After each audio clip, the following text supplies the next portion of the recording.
Welcome in to Fantasy Now Plus, your Tuesday edition, June 24th, 2025.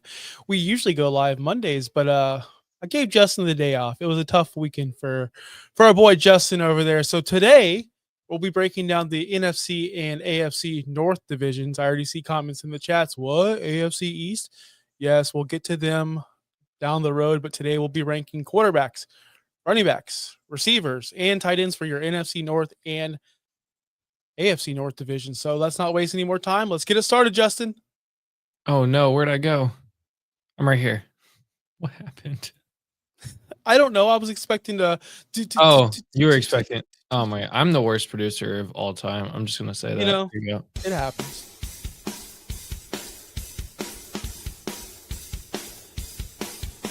You're watching the Fantasy Recap, only on FantasyNow Plus.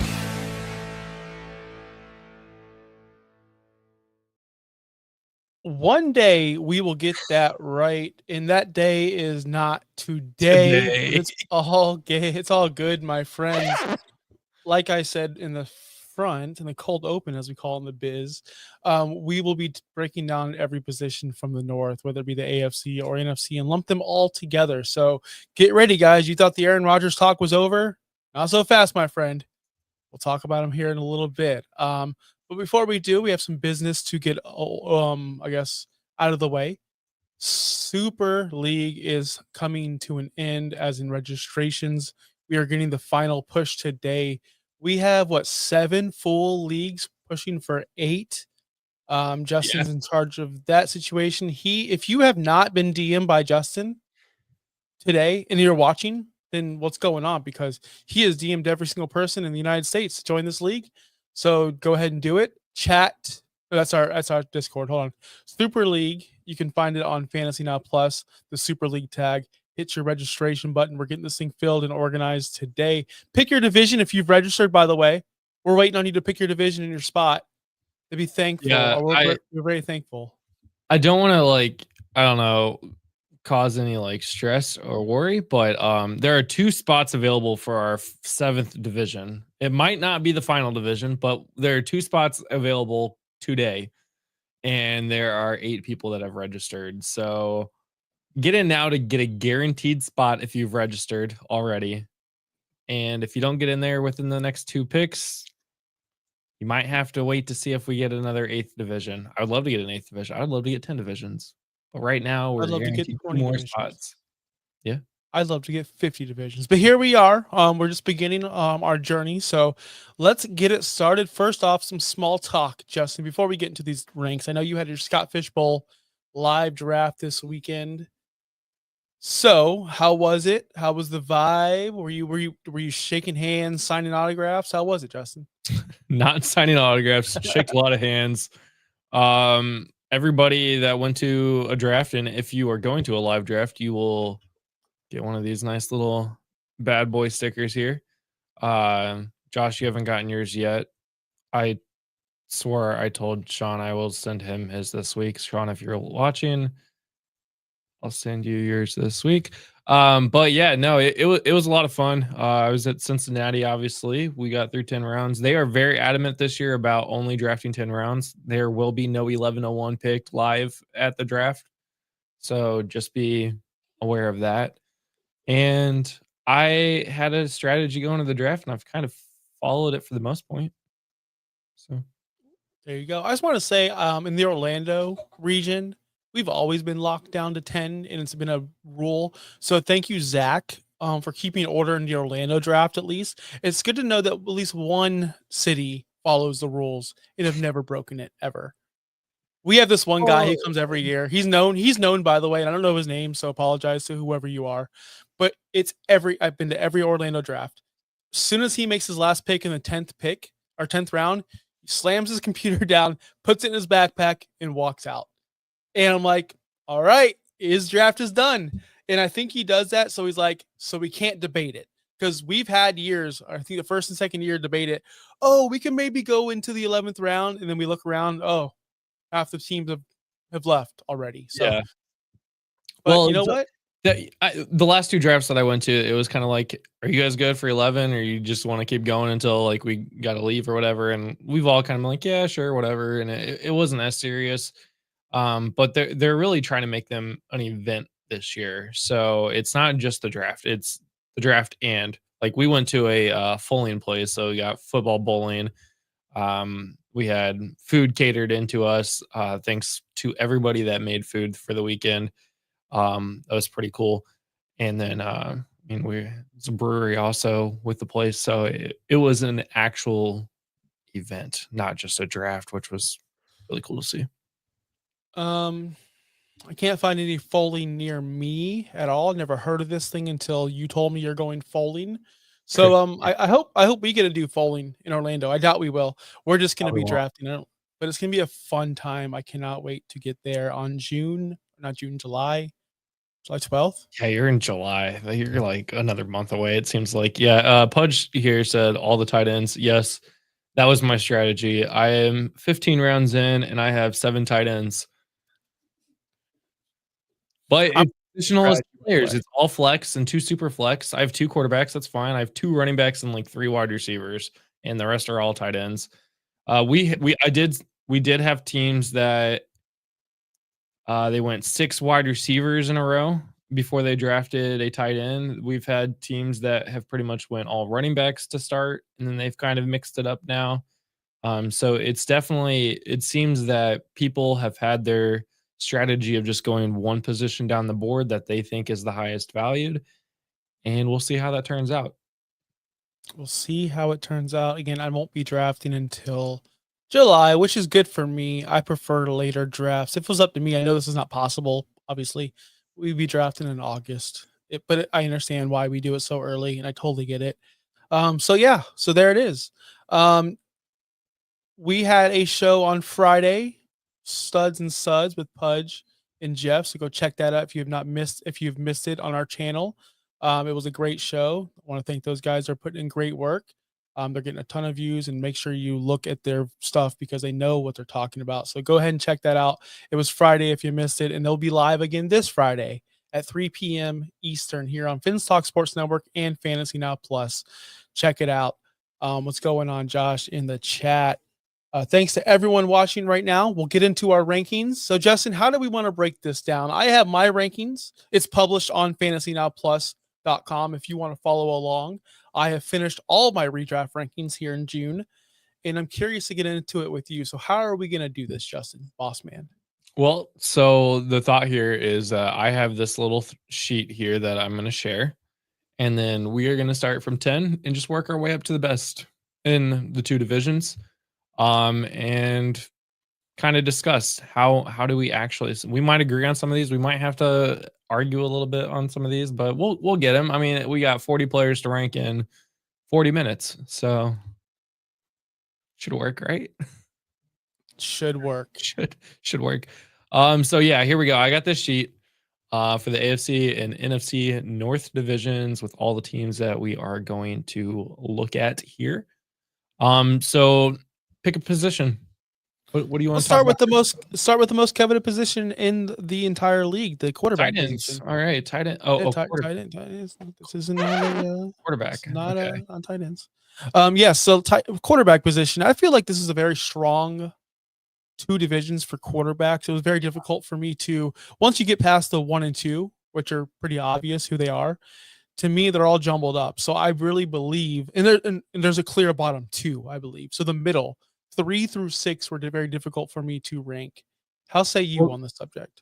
I would agree. And not even looking too much into all of the quarterbacks, I would definitely agree that the top 3 are definitely, I feel like, the top 3. But after that, it does get hard. Do we want to, I mean, get the top and bottoms out of the way and then work our way into the middle? Do we Oh, just we could start on definitely the do that. bottom? Yeah. I mean, you want to talk about the top 3 guys? Well, who do you have top 3? Because I have Lamar 1 and Joe Yeah, Burrow 2. I would agree on both of those. Okay. Now 3, this is tricky. Like it could be Caleb Williams or it could be Jared Goff, however you feel. I Oh, have currently Jared Goff as my number 3. because of familiarity, how good he's been in the past 2 to 3 years. He's very comfortable with Amon-Ra St. Brown, Sam Laporta. He's got a good coaching staff, but he lost his offensive coordinator. I'm not sure how that's going to affect him. And And Caleb his has offensive gained. coordinator is now his. Yeah. Yeah. And Caleb has gained that offensive coordinator, and they have gained weapons. They lost Keenan Allen, but is that really a loss? O'Dunes, whatever you want to call him, has 1 year of experience, and they added Luther Burden. And I think that Cole Kmet still has value, and they added a tight end. So to me, it is up in the air. If you're projecting forward, has Caleb taken, because he adds the rushing stats that Jared Goff does not have. So that's where I lie. Where do I have him compared to Jared Goff? I mean, I'm looking at my own rankings. I was awful. I haven't updated my rankings in 19 days. It's fine. It's fine. I know you did yours yesterday and today and all the Day days leading before, up to today. all week leading up to this day. Yeah, you're right. Yep. If I'm really thinking about it without even looking at my rankings, I'm going Caleb Williams here just because of the amount of weapons he has. Whereas Jared Goff, yeah, he has his 2 running backs. He has Amon-Ra St. Brown, Sam Laporta in the red zone, I guess. I mean, but I want to know how much of that offense was Jared Goff, how much of that offense was Ben Johnson. And if I'm starting the team today with these 2 quarterbacks, I'm choosing Caleb Williams over Jared Goff. What do you think? I'm totally fine with that. I'll be honest with you. I'll be honest with everybody here watching, because my rankings are literally live. I have Jared Goff as my 3rd quarterback only because of safety. Because I want, at the quarterback position, if That's I'm fair. drafting where he's going, I want the safety net of like, well, he's not going to crap on me, and he's going to have the job the entire year, That's fair. and he's not going to just That's fair. go. He's going to be fine. But Caleb I'm fine Williams going that definitely way. has that upside, man. He really does. 483 rushing yards last year. I could easily see that staying or going up. I don't see it going down. So that Yeah. is a huge difference to me. I agree. I would agree with that. Jared Goff is your safety. If you want a safe amount of points every week, great. If you maybe want to go for a very large upside but a pretty low floor, go Caleb Williams. But I would lean more towards his upside this year than his floor. But yeah, if you really want that safety pick, go Jared Goff. After Caleb Williams, I feel like we're down to. Well, I mean, yeah. Are we going to jump to the bottom too? That's what we're going to do. Make a sandwich. All right. Let's go. So I clearly have, and maybe we're different on this, who we have ranked, because we don't know who the Cleveland Browns starter is. We just don't know. So we could put Cleveland Browns starter and just be safe. But we ain't safe here. Listen, this is a show where we make bold takes and we stand by them. We're not taking the easy way out. I'm telling you right now, week 1 is going to be Shedeur Sanders. He's going to be the starting quarterback for this team. And I think he is the worst quarterback in this division, but it's only because of situation. I think Shedeur Sanders, and I know some people are going to disagree with this, I think he's going to be fine. I think he's going to be average to above average in this league. I think he has the drive, the work ethic, the lineage, and I think him being passed over is going to create this giant chip on his shoulder that he needed, because he was an arrogant, cocky, confident, I guess you could put both those in the same sentence, athlete coming into the draft. And man, he had a huge serving of humble pie. And I think that's only going to drive him to be greater than he is. Now, I know that's just speaking. There's no stats to back this up, but come on, man. This kid can play, and he got disrespected in this draft. I love Shedeur Sanders, but that being said, he's still the last quarterback on this list, because I don't know if he's going to start. I don't know. So are you putting? I still have him last, yeah, because I don't even know if he's a starter. Okay. I'm fine with Shedeur Sanders being 10, because again, we don't know if he's going to be the starter, and until I only ranked 8. Oh, you put him at 8? Yeah, I only ranked the 4 starting quarterbacks that I think are going to start. Okay. I'm not going to put Will Howard on this list. He's irrelevant. He's been irrelevant since the start. Well, Mason Rudolph. Again, irrelevance at its finest, right there. Yeah, Shedeur Sanders, I think, is at the bottom of the starting quarterbacks. And we'll say Shedeur Sanders is the starting quarterback. So, yeah, what about 2 speeding tickets in a month? 95 and a 60 and 101 and a 60. That's kids. When I was younger, I will say this because my old co-host Dave Campbell would tell you, I was a huge person on this person's breaking the law. He's a dirtbag, this and that, blah, blah, blah. Now I just realize that I'm older. That's just what kids do. Whether you like him or not, I understand he's in this spotlight and he's an athlete and he needs to know that. He should know He got that. lots of Look at his money. dad. Yeah. But he's a kid and he's gonna do stupid things. My kid's gonna do stupid things. My daughters are gonna do stupid things. My friends' kids have done stupid things. Kids do stupid things. It is the way it is to me. So we are now looking at Jordan Love, JJ McCarthy, and Aaron Rodgers. Yes. And to finish, go ahead. I was gonna move up to 5 because I think Jordan Love is 5. That's the safe pick here, in my opinion. Jordan Love is a very safe pick there, and I didn't want to bring this up because it's in the chat. Jamie did say, remember, golf's home road splits are pretty bad. Last year wasn't that bad because he's in the dome a lot. Yes, I understand that. As my son just makes an appearance on the show. Did you see that? My son just walked in and walked away. Thank you, son. You know what he gave me? Chicken fries. Nice. So you're welcome. I wish I had a dog that brought me chicken fries, but they're just sleeping. So supposed to be a leader of men back. Yeah. Again, is he supposed to be a leader of men? Are the quarterbacks supposed to be always the leader in the locker room? Possibly, yes. Listen, he's a kid, and it's no excuse. I understand that, but I mean, it's okay. So back to the topic here. Right, Jordan Love. I think 5 is between Jordan Love and JJ McCarthy. I think Jordan Love has proven it more. He, again, like Jared Goff, is the safer pick of the two. JJ McCarthy has Justin Jefferson though, and we saw what Justin Jefferson was able to do with Sam Darnold last year.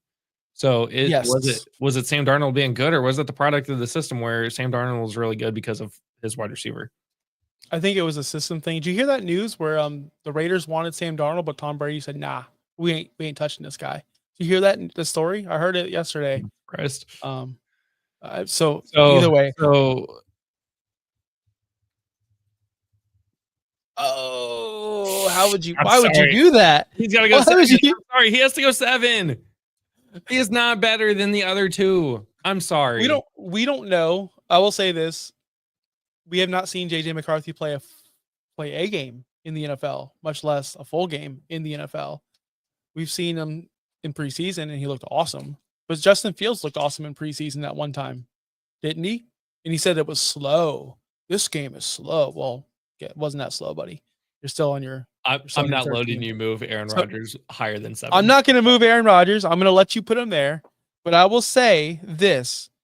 He's not as bad as you guys think. And I'm not going to go into it again because I've done this before. It's every single show. It's becoming a rerun. Guys, Rodgers will be fine this year. But in this context, I could definitely see where he doesn't have the upside of a JJ McCarthy. I can see that. And I can admit that. But I will say this. If the Vikings called Aaron and said, you can be our quarterback, Aaron would have been there and Aaron would have won more games more than JJ McCarthy. Promise you that. You want to move on to the running backs? But they didn't want him, so. It's true. It's true. I'm glad that you're such in a mood today. I was going to bring up the Pacers. I was going to tell you how I watched half the game and how. Did you watch the good half? Okay, here. You guys want to know my NBA Finals critiques? My reviews? I can give it to you. I started the game off strong. This is going to be awesome. I'm going to make it through my first ever NBA game from start to finish. I can't wait to talk to Justin about this. Midway through the first period, the game is so god darn boring. I fell asleep. Well, yeah, I mean, the electric player in the game was out within 7 minutes of the game. He was, yeah, he will be gone for a matter year. of fact, that's kind of like when I fell asleep after he got hurt. Yes. Yeah. So then I woke up with the TV still on, which I never sleep with the TV on. It was the fourth quarter. They were getting blown out by 20. I'm like, well, I might as well watch the celebration. Go Thunder, I guess. Like I didn't care. I don't care about the NBA. And then I saw that the Pacers lost, and I felt sad for you. And then I immediately went to sleep and didn't think about it again until just now. Running backs, Justin. Yeah. JJ has JJ Addison pending suspension. Hawkinson, Aaron Jones. Yeah, he does, Chris. Chris in the chat makes it great. Yes, he does. JJ has the full upside. But guess what? Zach Wilson had Garrett Wilson and Breece Hall and Sometimes quarterbacks just don't get it. Sometimes quarterbacks just can't figure it out. And I'm not saying JJ McCarthy hasn't figured it out. He's a rookie. In my eyes, he's a rookie. He's never played an NFL game. It's hard for me to rank him over veterans and Hall of Famers and people that I know are going to play 17 games and put up really good numbers like Aaron Rodgers did last year. Like he just did last year, removed from a very good season. Aaron Rodgers was not just average. He was very, very good, above average last year. All right, move on to running backs. Yeah, running backs. I don't think the running backs in these two divisions are as good as everybody thinks they are. I think there's a fall off. To me, I think you have 2, 3-ish, maybe 4 running backs, and then it's a big gap after that. And I would be curious, but do you want to start at the bottom and just work our way up to the best? Or do we want to start at the top so we don't... Just let's put the best up there because we already know who the best is. Jahmyr Gibbs, no doubt about it. There's no question about it. He could easily be the number, maybe. He could easily be the number 1 running back this year. Like, not just in this division, this year. So, easily number 1. Any objections in the chat? I don't think so. You're not getting that out of Chris. I know that for a fact. So, Jahmyr Gibbs is definitely the top running back in the two divisions. I think after that, if we're looking at strictly we're not talking about dynasty right now. We're talking about redraft here. I have to go Derrick Henry at this point. I don't know if you would go Derrick Henry. I mean, he is still killing it at his prime age of 31 years old. Last year when we were OUS and Dave was on this show and we couldn't understand your rankings of Derrick Henry because we had him both top 8 and you guys had him like 20th. The 20th. Yeah. I'm like, you guys have Derrick Henry in the 20s, bro. He's going to one of the best offenses and he's still a beast.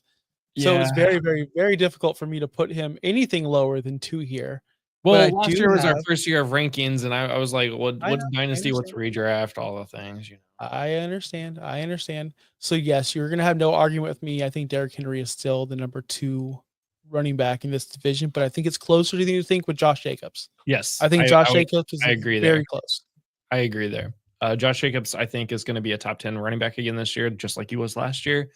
And he's going high on boards this year as well. Because of that, I think that is the way that Packers offense moves this year too. So Josh Jacobs had a more higher snap share last year. We forget that, Justice Hill and all those other guys were, when the Ravens were down, Henry didn't really see the field. The Ravens weren't down often, so it worked out in his favor, but there could be a situation where Josh Jacobs isn't going to be taken off the field. He's still going to be targeted heavily. He was targeted 43 times last year. So he's still going to stay on the field. I know 43 is not a big amount, but it's more than Derrick Henry's, I would suggest. Yeah, exactly. Yeah. So Derrick Henry had half that. Then I think there's a small gap here, but I don't think the gap is that big. And I think it's David Montgomery. Where do I have Mr. Montgomery? I don't have him here only because what's going to be different in this offense? I'm kind of questioning it. I'm questioning whether they're going to still pound. Are they still going to have 2 top 10, 2 top 12 running backs in the same offense? People forget, man, when management changes in any company, my real job, your real job, things change. Things change quick. Montgomery could easily go, you know what? We're going to do this instead. We're not going to use you here like we did last year. I'm huge on David Montgomery. I want him everywhere still because I think he's a stud. But there could be something said for Chase Brown in that offense. And what did they do to address his situation? Zach Moss still there. They drafted some rookie. Like, in the end of the day, Chase Brown is still the alpha elite running back there, and there's no one that could touch him. And we're talking about Montgomery, who's secondary to Jahmyr Gibbs. I love Montgomery. Trust me on that. I've been saying he's the running back 1 there for years. This is the first year ever, actually, where I'm not putting him above Gibbs. So that could tell you something about Montgomery. I have Chase Brown at my number 4, but we can easily put Monty there. I'm not going to argue. Jones? You have Jones over? Jones over Chase Brown? Yeah, I would put Chase Brown there. And then Yeah, I put David Montgomery here too. You raise good points. I'm not fighting you on any of these things. I mean, you raise You good want points too, buddy. do what? Can we talk about Chase Brown though? Are you worried about Chase Brown at all? No. Not even in the slightest. Not even the fact that listen, last year he had 65% snap share, which to me I thought was I don't crazy. care that they brought was, in Taj Brooks. I okay. think Zach Moss is not going to be the player that they wanted him to be. No. Chase Brown proved that he can run that offense literally as a top 10 running back in the league. I think they keep the ball in his hands, and they don't need to run the ball. That's the thing. They don't need 3 different backs to run the ball. They can run Chase Brown because of their wide receivers. They're not seeing stacked boxes because of their wide receivers. And plus he's getting so many targets. 65 last year. He had 54 catches. Yeah. He didn't rush for over 1,000 yards, but that's totally fine. In this day and age, you don't need that to be a top 12 or top 14 running back in this day and age, as long as you get those receptions. So I do believe that Chase Brown should be above David Montgomery, and I have no problem with that. After Montgomery, though, this is where we can start talking Aaron Jones. This is where we can start talking Judkins, Swift. I mean, Swift. Just kidding, Swift. We're not bringing you up right now.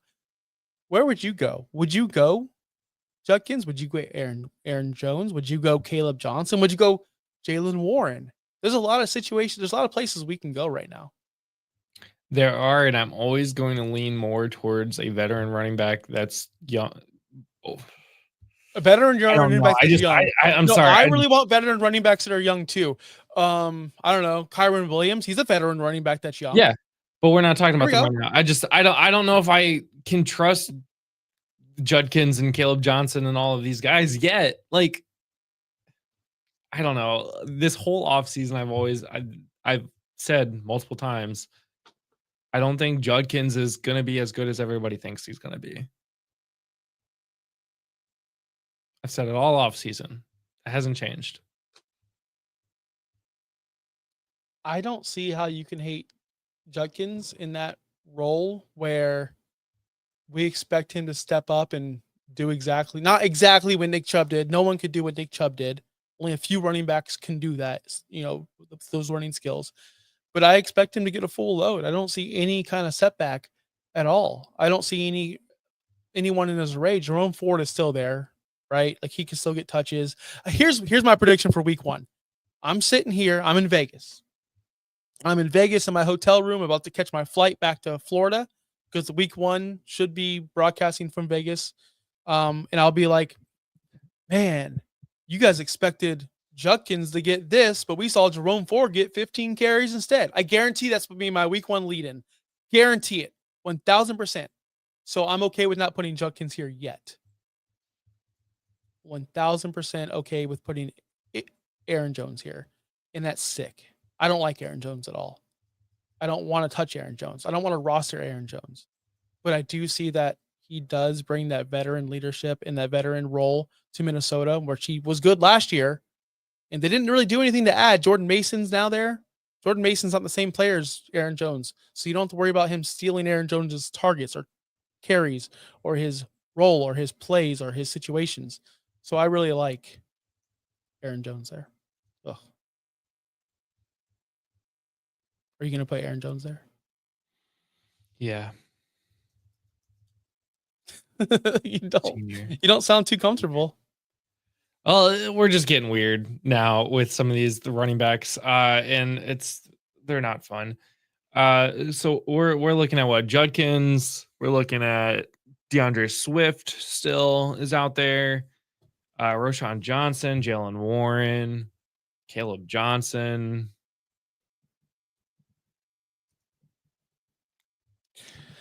I have Caleb Johnson ranked higher. I have Caleb Johnson Judkins? ranked higher than Judkins. I do. Okay, I would agree there. I do like Caleb Johnson more than I do like Judkins.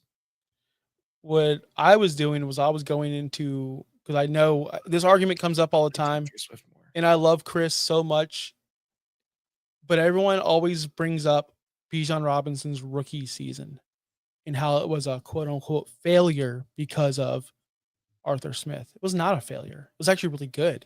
He had 58 catches, almost 1,000 rushing yards, almost 500 receiving yards, 8 total touchdowns. I mean, what else do you want from a rookie running back? I know last year was so much better. I get that. I really, really do. But the fact that you think that what he did in his rookie season wasn't spectacular or wasn't good, it was very good. I don't see anyone in Pittsburgh matching Bijan's skill set. I don't. So I don't know. I don't know where I was going with that, but I just get triggered every time I hear Bijan wasn't good his rookie season. I get freaking triggered. So I'm just gonna move on. Why do you like Caleb Johnson? I like Caleb Johnson, just the offense he came from. I mean, Iowa was literally a running school. Also, yeah, Bijan was RB9 his rookie season, so I guess that was a failure. But I like DeAndre Swift here before I like Caleb Johnson. I can't spell DeAndre. You killed him last year. Just want to let everyone know that. I did kill him last year because he was annoying me. But they didn't bring anybody in at all to compete with them, and they have a better offense. I mean, looking at like what Ben Johnson was able to do in Detroit with their running back situation, I think DeAndre Swift and potentially Roshan Johnson could have a similar type season. I don't think DeAndre Swift will have a Jahmyr Gibbs type season. I think we're looking at like the A team versus the B team. We're looking at JV, but I like DeAndre Swift here more than I like the rookies. Now this is where I get into like Caleb Johnson territory, Judkins territory. So yeah, I'm definitely okay with putting Caleb Johnson than Judkins. But let me ask you, are you guys worried about the steadily decline of DeAndre Swift? I mean, he's almost 27 years old. He's going to be 27 this year. He's first time in his career ever. He averaged lower than 4.0 yards per carry. He was not career low rushing yards because he did get a lot of he had a career high attempts. So they used him a ton. Are you just worried that yards still 6 touchdowns? I mean, yeah, but like if Najee Harris gets 300 attempts and gets 1,000 yards and his yards per carry is 3.2, is that great? Don't check my math, guys. I didn't know if that checked out. But you know what I mean? Like if you get a ton of carries, eventually you're going to get 1,000 yards. That's my concern is he really going to get I'm this not many carries necessarily again? really worried about DeAndre Swift at the moment. Just he's been a very consistent RB2, like a low RB2. He's never been an RB1. He's never been an RB3. He's right there between 15 and 21 in his career. Playing on, I mean, 3 different teams now. I still like him. I like that. You're not good enough to be a 1. You're not bad enough to be a 3. You're right in the middle. It's like kind of like when you're like in your 30, 35, 40-year-old stage and you're still single and you see the girl that you liked in high school and she's like, she did all of her things. She's kind of like Jenny, right? Forrest Gump. You're the safe spot now. You're not like the top pick. You're not like horrible, but now you're just safe. I guess that's Swift, huh? He's just a safe spot. He's Forrest Gump to Jenny. Yeah. Okay. Here I will put. Well, no, we talked about Caleb Williams, right? Or not Caleb? God, Caleb Johnson, right? Right here. Caleb Johnson. Caleb Johnson. Yeah, I like him. Sean Judkins. We got to start flying. We're spending way too much time on garbage running backs. 10. Roshan? 10? Roshan? 10? Jalen Warren? Jalen Warren? Roshan? Put anyone you want because I'm not drafting either of them. Warren, sure. Wide receivers. Oh, easy. We're gonna fight. Very good division here. We're not gonna fight. We're not gonna fight because you know where I stand, and we're running out of time. But I'm just gonna put it out here. Justin Jefferson. I don't care what Chase did last year, because guess what? The year before that, CD did it. But guess who remains the constant at the top, the number 1 wide receiver in the world? Justin Jefferson. I don't want to hear anything. I don't want to talk to you about it. I don't want to hear anyone tell me anything different. I have the stats to back it up. I have the facts. I have everything. And I've said it on this show 10,000 times.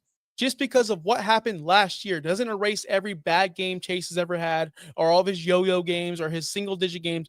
We talked about it. There was one year where Chase had more single-digit games in a season than Justin Jefferson had his entire career. Justin Jefferson does not bust. Justin Jefferson is the guy. Number 1. You could put Chase there all you want. It's fake. It's fake news, false news. JJ1. Okay. That's it. Chase can be 2. It's cool. Did you put? I have your Vikings have a defense. The Bengals don't. So, yeah. Well, Justin Jefferson can produce with I will tell you, with me being quarterback. And when the backup, remember the backup quarterback with Joe Burrow who had the super hot girlfriend that one time? Chase freaking disappeared. Poof. You know who doesn't disappear ever? In 5 of the 10 draft boards that I looked at, Jamar Chase was taken 101 in Scott Fishbowl this weekend. Guess what? In a lot of startups last year, CD was taken wide receiver 1 last year. Where is he now? People live off of what happened. I agree. Last year. I don't think Jamar Chase will be the wide receiver 1 this year, but I also don't think the wide receiver 1 is in this division. Well, actually, no. It is in this division. It is in this division. It's Amon-Ra St. Brown. Oh. I did forget. I said it was either going to be Amon-Ra or Malik Neighbors this year. You're going Sun God, huh? I don't mind that. I'm just concerned about his, I guess you would say, bigger play potential. As in, is he going to have these 40, 50-point games like JJ and Chase do? Like, I'm sure I'm about to look it up real quick and go, oh, wow, he did this in week 4 or week 5. Yeah, week 11, he had 38 yards or 38 points. Week 15, he had 37.3. Like, he can do it.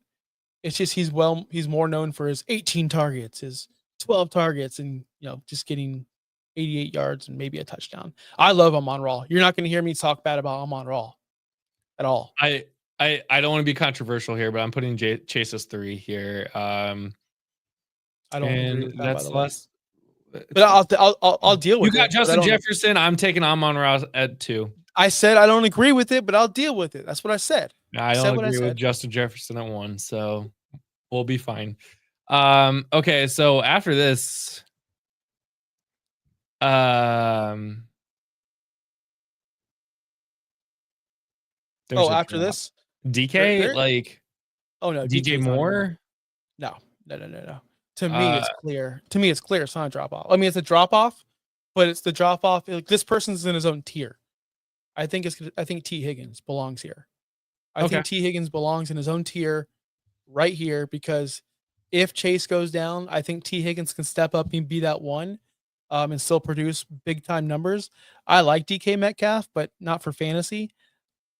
I like DJ Moore. I really do like DJ Moore. I don't know where to put him though. I just don't know. He's one of those players who's destroyed my fantasy teams throughout his career. I roster him when he's bad, and I don't roster him when he's good. I can't figure this guy out. So I'm just not going to roster him anymore, and hopefully he's good. So I could put DJ Moore right below T Higgins. I think we're looking at DJ Moore, DK Metcalf, and Zay Flowers. You said it was fair? So in my personal ranking, Zay Flowers / Jaden Reed. In my personal rankings, I have Higgins 4, DJ Moore 5, DK Metcalf 6, and Zay Flowers 7. See, it's because Zay Flowers is one of these guys who, if he was not in no disrespect to Lamar, he was not in Baltimore, Zay Flowers, we'd be talking about him. Yeah. With Drake London, we'd be talking about him with Garrett Wilson. I think we would be talking about him with these top echelon guys who demand a lot of targets. And then I have O'Dunes at 8. I really think that he's going to break out this year. The JSN effect. I've been saying it since last year. JSN has that year where he was the third guy playing behind Lockett and DK. And then last year he came to his own. I said the same thing. When O'Dunes was being drafted last year in redrafts, I said, don't do it. Because he's playing behind Keenan Allen. He's playing behind DJ Moore. Gotta wait a year. Do it. And this is the year. We're finally going to have it happen. So I'm excited for it. We got a JSN build up, glow up right here coming. Outside of this, we're looking at guys like Jaden Reed, Jordan Addison, the Matthew Golden, Jamison Williams, Jerry Jeudy. Pretty much guys I don't want. So if I had to rank those, unfortunately, I have Addison. I have Addison below O'Dunes, just because. Addison, and then what? Jaden Reed. Jaden Reed is a Packers wide receiver. Insert Packers. I have Jameson Williams, but I'm totally fine with Jaden Reed there. He is, if they find him a role and they stick with it, it's kind of like Chris Godwin. If they find what he's good at best, or whatever he's good at, whatever he's the best at, put him there instead of going, oh, we're going to put him out wide. Oh, no, we'll try the slot. Oh, we'll do an in around. Find what he's good at. And I don't think the Packers have done that yet. They have drafted every single slot receiver they possibly could. And they're just like, all right, we'll figure it out. They haven't figured it out yet, especially with Jaden Reed. He's a special talent, and I think they're underusing him big time.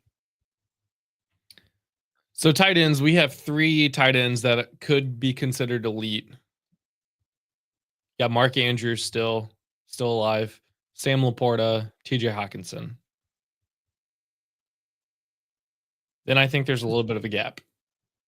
Not by much, but there's a little bit. I don't think it's huge. I think Njoku should be up in this 4th. I think Njoku is 4. I think Njoku's 4 too. He is the beginning of the next tier. Okay, the next tier. But for me personally, I have TJ Hawkinson as my number 1. Yeah. Strictly for the target share is going to be a lot more. Target, like he's going to have more slot snaps. I think he's going to have more overall just involved in the offense, where Sam Laporta, we saw last year, he got lost in the shuffle. Sam Laporta is an extremely great talent, but he needs the volume to compete. And I think TJ Hawkinson is going to get that, especially with JJ McCarthy. Whereas Jared Goff, we saw him really focus on everybody else but Sam Laporta last year. Right. It was really frustrating. Yeah. And if he's not getting touchdowns, he's not getting points. I have Mark Andrews at 1 or over Sam Laporta, under TJ Hawkinson, because he is the target. Like, he is the target in Baltimore still. And that's why Zay Flowers is so low, because Lamar Jackson trusts Mark Andrews more than he trusts anybody on that field. So until somebody dethrones him as the target, and we can all say, yeah, for 3 weeks last year, he was bad. But then after week 3, he became tight end, 2? Tight end, for the rest of the season. So he had a killer year after we buried him last year. So. After week 4. Yeah. After week 4, we had 2 0-point games in a row. Yeah. And then I straight up cut this guy. And then he went off on a tear. Of course he did. Why wouldn't he? That's what happens when you drop such an elite talent. So I'm okay with putting Andrews 2 in Laporta, then Njoku. And then we have a situation where, these guys stink. I'm going Tucker Kraft, though. Kraft to me does not. Kraft is your guy. I feel more comfortable drafting Kraft than any receiver over there in Green Bay. That's fair. I agree there. So after Tucker Kraft, we're looking at Colston Loveland / Cole Kmet, Mike Gesicki, and Pat Freiermuth. I'm going to get hate because of someone asked me, and he might be listening to this. How do you think it's an advantage to play in dynasty leagues year round for redraft players? Do you think playing in dynasty leagues is an advantage for redraft? And I said, no, I think it's a disadvantage. And he's like, why? I said, because people are going to overdraft this Bears rookie tight end, and he's not going to do anything. And Cole Kmet's going to be still the number 1 guy there. But people in the dynasty mindsets think, oh, he's young. Oh, he's new. Oh, he's fun. Oh, he's a new face. Oh, he's going to be better. That's not always the case, people. There's no indication that Cole Kmet's going to take a step back and take the number 2 role in the spot right now. Look at Isaiah Likely. Had a killer week 1 last year. That was it. That was it. That was it. I'm not saying that this is the same situation at all, because it's not. But I cannot see a situation where Cole Kmet's like, yeah, I'm good. But you know what? Y'all drafted this guy, and he's better. So see ya. I'm going back to nothing. I'm going to hang out with tight end 3 guy on our roster. No, it ain't happening. He's still going to be a player in this team. And tight ends take a long time to actually become a player. Yeah. Kyle Pitts, Sam Laporta, Brock Bowers. And these other Brock Bowers just took off. So it's a copycat league. Oh, this player must be awesome now because all these other guys know. But you're not looking at the other tight ends. Dalton Kincaid, who has extremely struggled, which just went super cheap in our auction league, by the way. And I'm pissed about it because if I had more money, I would have not let him go for that cheap, by the way. Whoever won him, you're welcome. It's all because this guy, Justin. By the way, what a freaking dirtbag. This guy is single-handedly bid up my last like 4 players in a row, knowing that I wanted those players. And I'm so mad about it.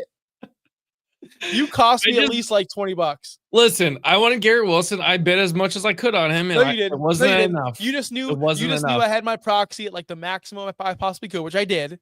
I can't believe you guys let me get him under $30. I had it set way higher than that. I tried to get him. I could only go to 25. You just knew that I had him super high. It's fine. It's fine. You know your league. Know the players that players want, right? You knew I wanted Garrett Wilson. I set the proxy super high. It's fine. It is what it is. So I got Tucker Kraft, Cole Kmet, Mike Gesicki, Pat Frymuth, Colston Loveland to round out the tight end position. I can't think of a 10th tight end to put in here. Isaiah Likely? Sure. Yeah, he was good one week. Week 1, I moved him really good. I moved him for, I think in Dynasty for Khalil Shakir and like another player right after week 1. And I was pretty happy. I'm pretty happy with that move. You're in that league, by the way. But that's going to do it for the show. Yeah, it was we got through all 40 players. We didn't go in depth in 38. the majority of them, which we want to. Next week we got 38. So we'll be better next week. We'll be doing the South.